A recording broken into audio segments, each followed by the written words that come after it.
Hi everyone, this is Veronica. आज का topic है यूक्रेन और यूरोपियन यूनियन को लेकर कि क्या यूरोपियन यूनियन यूक्रेन को इंक्लूड करेगा, यूक्रेन यूरोपियन यूनियन ज्वाइन करेगा। क्योंकि ये सवाल एक बार फिर से आ खड़ा हुआ है। काफ़ी समय से हम देख रहे थे यूक्रेन यूरोपियन यूनियन की मेंबरशिप चाहता है। तो इसमें क्या नई डेवलपमेंट्स हैं और स्टैटिक भी हम डिस्कस करेंगे कि यूरोपियन यूनियन का मेंबर कैसे बना जा सकता है। आपकी कोई भी क्वेरी हो आप मुझसे कनेक्ट कर सकते हैं सोशल मीडिया पे, because I feel together we can make a huge difference, चाहे फेसबुक, इंस्टाग्राम या टेलीग्राम पे। पीडीएफ आपको सिर्फ और सिर्फ मेरे टेलीग्राम चैनल पे ही मिलेगा। अगर आप हमारा कोई भी कोर्स लेना चाहते हैं, आप डिस्काउंट कोड यूज़ कर सकते हैं VIRO33, आपको 33% डिस्काउंट इस पे मिलेगा। Now coming back to the topic, हमने पहले ही देखा कि यूक्रेन के जो प्रेसिडेंट हैं उन्होंने अभी 4 दिन पहले तो एक एप्लीकेशन साइन की है, ऑफिशियल रिक्वेस्ट जो है इमीडिएट मेंबरशिप की यूरोपियन यूनियन के लिए, वो साइन किया। लेकिन उससे पहले भी उन्होंने अपनी इच्छा बहुत बार जताई है कि यूक्रेन जो है वो यूरोपियन यूनियन का मेंबर बनना चाहता है।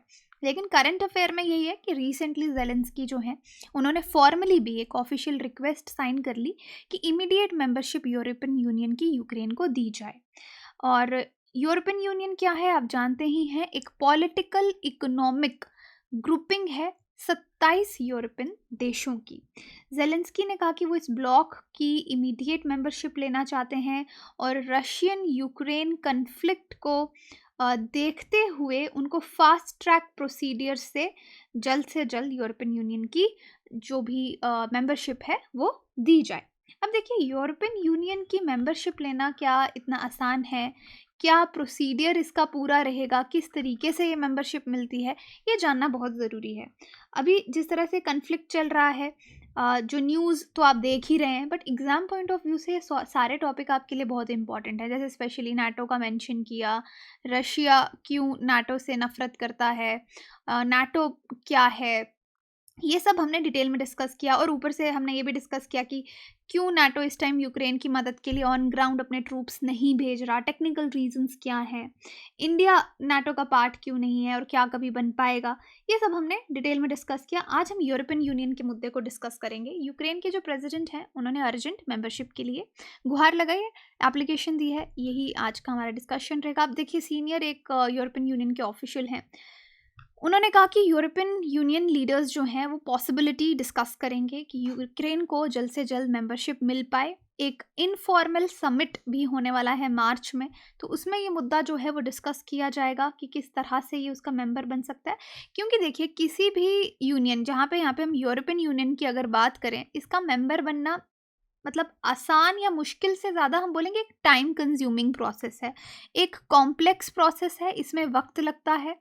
और इतनी जल्दी इमीडिएट ग्राउंड पे किस तरीके से मिलेगी? लास्ट कंट्री अगर आप देखेंगे जो इस ब्लॉक को ज्वाइन करी है वो है क्रोएशिया, और उसकी एप्लीकेशन प्रोसेस और एक्सेप्ट होने में भी 10 साल का समय लग गया और फॉर्मली उसको 2013 में एक्सेप्ट किया गया। तो यहाँ से पता चलता है it is a complex and a time consuming process. अब यूजुअल प्रोसीडियर की बात करते हैं कि यूजुअल किस तरीके से यूरोपियन यूनियन में शामिल कोई भी देश होता है। तो जिस देश को ज्वाइन करना है ईयू, ओके, यूरोपियन यूनियन को हम ईयू बोलेंगे यहाँ पे शॉर्ट में, तो उसको हम बोलेंगे एप्लीकेंट कंट्री, यानी एप्लीकेशन रिक्वेस्ट लगाने वाला देश। अब कुछ क्राइटेरिया है, उस क्राइटेरिया को बोला जाता है कोपेनहेगन क्राइटेरिया। ये एक कंडीशंस हैं, सेट ऑफ कंडीशंस हैं एक देश के लिए। अगर वो क्राइटेरिया वो देश फुलफिल करता है तभी वो यूरोपियन यूनियन यानी इस ब्लॉक का हिस्सा बन सकता है। अब इसमें किस किस तरह का क्राइटेरिया में क्या क्या बातें हैं, जैसे कि फ्री मार्केट इकोनॉमी होनी चाहिए, स्टेबल डेमोक्रेसी होनी चाहिए आपके देश में, रूल ऑफ लॉ होना चाहिए, ह्यूमन राइट्स आपका देश रिकग्नाइज करना चाहिए। और उसके बाद जितने भी यूरोपियन यूनियन के रूल्स और रेगुलेशंस हैं हर एरिया में, चाहे वो पॉलिटिकल एरिया हो गया, सोशल एरिया हो गया, और इंक्लूडिंग उनकी करेंसी यूरो, ओके, ये सब आपको अपने देश में इम्प्लीमेंट करना है।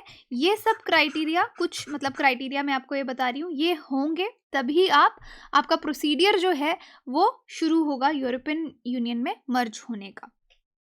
अब इसके मेंबरशिप में एक्सेप्टेंस, जितने भी ऑलरेडी यूरोपियन यूनियन के मेंबर स्टेट्स हैं, जितने भी आगे हैं, उन सब का एक्सेप्टेंस चाहिए, वो सब हाँ बोलेंगे तो ऐसा होगा। और मेंबर्स के साथ साथ कुछ आपके यूरोपियन यूनियन के इंस्टीट्यूशंस भी हैं। इंस्टीट्यूशंस कैसे?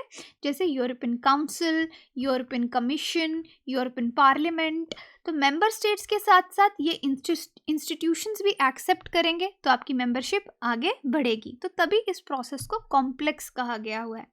और ये सब हो जाएगा, फिर जो कमीशन है वो अग्री करेगी कि ठीक है भाई, एप्लीकेंट कंट्री ये सारी चीज़ें वहाँ पे हैं, कोपेनहेगन जो क्राइटेरिया है ये मान रहे हैं। उसके बाद यूरोपियन काउंसिल भी मान रही है। फिर आपका नेगोशिएशंस जो हैं वो शुरू होंगे। तो आपका पहले एप्लीकेशन आया, फिर सब माने, उसके बाद आपके नेगोशिएशन मैंडेट शुरू हुए, और फिर नेगोशिएशन फॉर्मली ओपन किए जाते हैं सब्जेक्ट बाय सब्जेक्ट बेसिस। एक एक सब्जेक्ट को डिस्कस किया जाता है। ठीक है, ये वाला पॉलिटिकल सब्जेक्ट ले लिया, मतलब अलग अलग सब्जेक्ट्स हैं, just to give you an example. उन पे डिस्कशन होगा कि उनमें नेगोशिएशंस किस तरह से होंगी, फिर आगे का प्रोसेस शुरू होगा। तो आप समझ रहे हैं कि ये काफ़ी टाइम कंज्यूमिंग प्रोसेस है। अब नेक्स्ट हमारे पे एक सवाल उठता है कि यूक्रेन का क्या मतलब, वो अगर यूरोपियन यूनियन मेंबरशिप लेना चाहती है तो रशिया को इससे क्या मतलब है?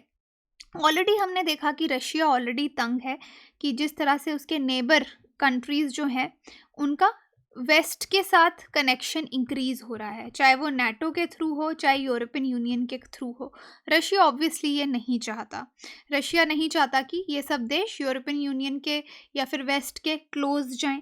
अगर यहाँ पे ये यूरोपियन यूनियन ऑलरेडी चलते हुए कन्फ्लिक्ट में जाते हैं, इससे चीज़ें और भी भड़केंगी। This is just an analysis, but let's सी।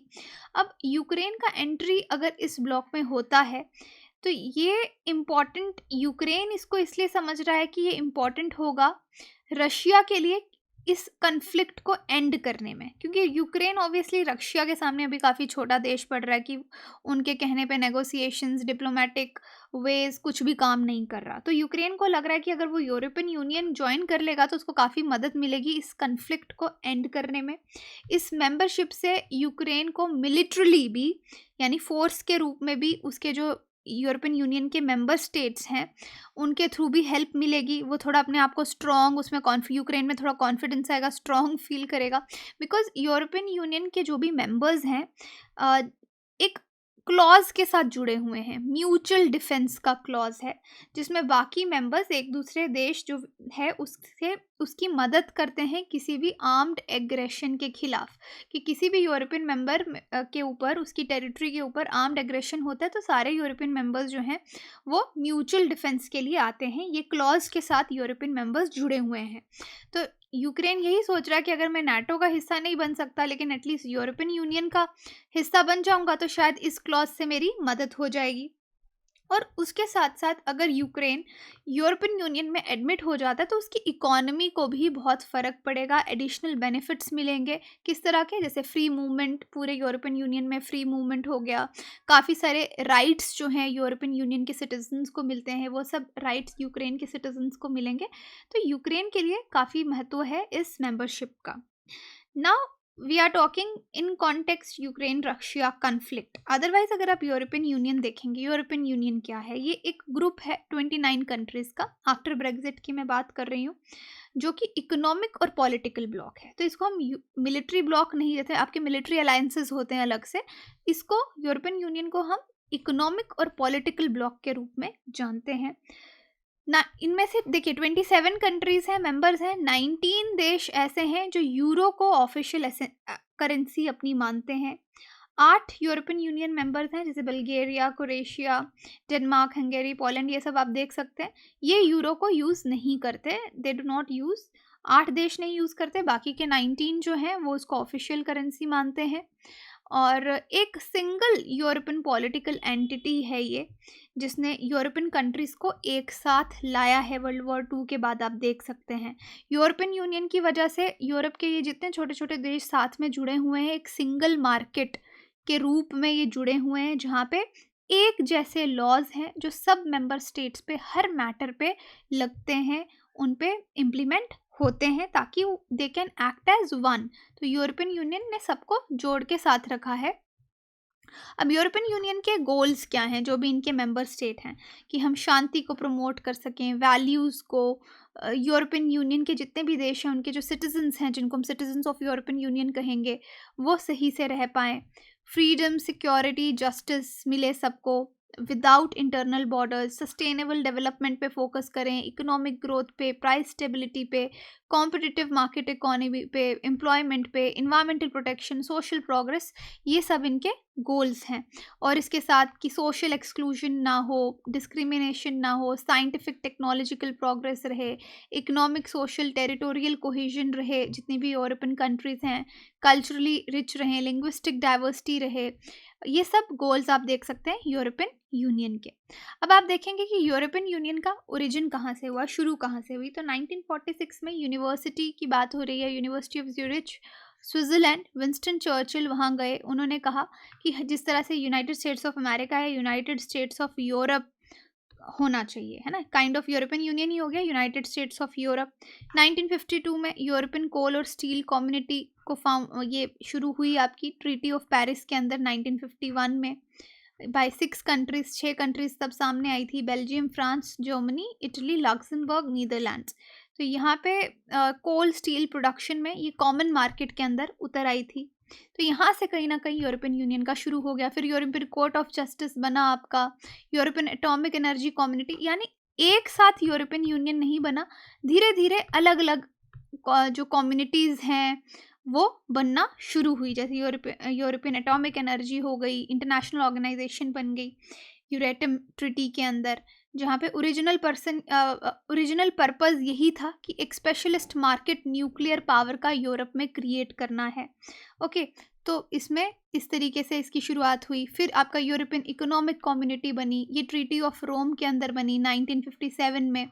तो यहाँ पे भी इनका शुरू का इनिशियल एम ये था कि इकोनॉमिक इंटीग्रेशन करनी है, कॉमन मार्केट बनाना है, कस्टम यूनियन करना है। इसमें 6 मेंबर्स आए।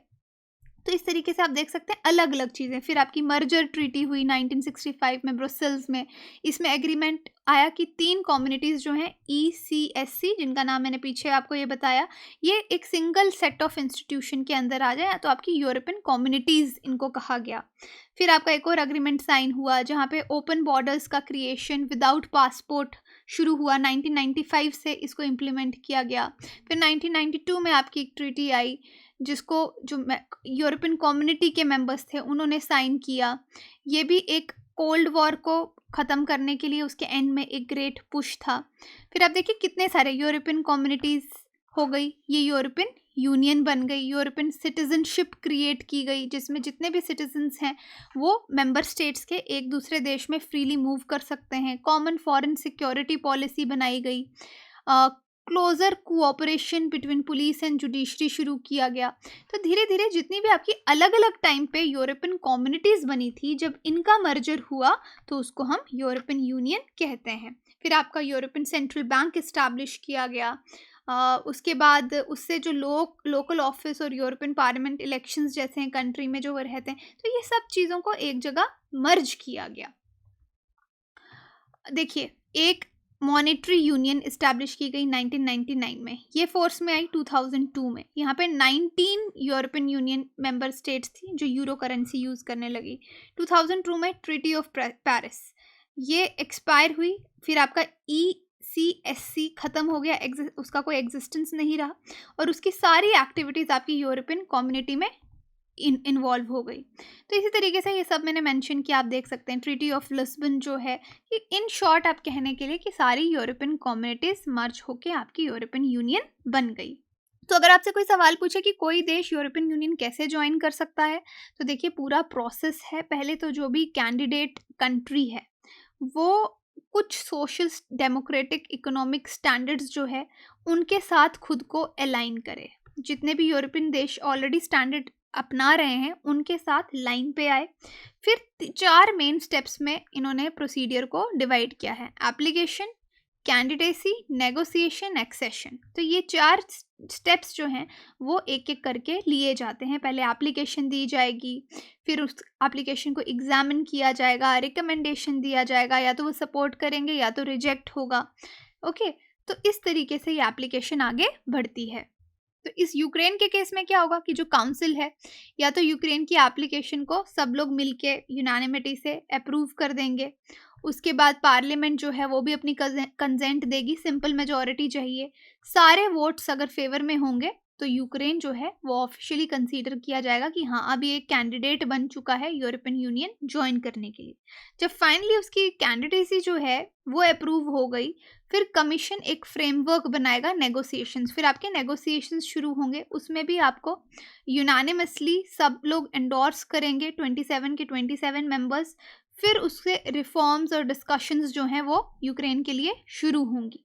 फिर कमीशन का मैंडेट है कि वो गाइड करेंगे कि किस तरह से एक्सेशन टॉक्स किए जाएंगे। उसके 35 चैप्टर्स में उसको डिवाइड किया गया है, जिसके 6 मेन क्लस्टर्स हैं, और हर चैप्टर जो है एक चैप्टर क्लोज होगा। अगर 35 चैप्टर है तो फर्स्ट चैप्टर क्लोज होगा, तभी सेकंड चैप्टर पे डिस्कशन शुरू होगी, सेकंड चैप्टर क्लोज होगा, थर्ड चैप्टर पे डिस्कशन शुरू होगी। तभी मैंने आपको शुरू में कहा था कि यूरोपियन यूनियन का पार्ट बनना is very complex and time consuming, क्योंकि प्रोसीडियर ही उसका बहुत ज़्यादा बड़ा प्रोसीडियर है। Okay, so this is it. आज हमने जाना यूक्रेन रशियन कन्फ्लिक्ट के साथ यूरोपियन यूनियन किस तरह जुड़ी हुई है और किस तरह से यूक्रेन इसका मेंबर बनना चाहता है, यूरोपियन यूनियन कैसे बनी और कैसे कोई देश इसका मेंबर बन सकता है।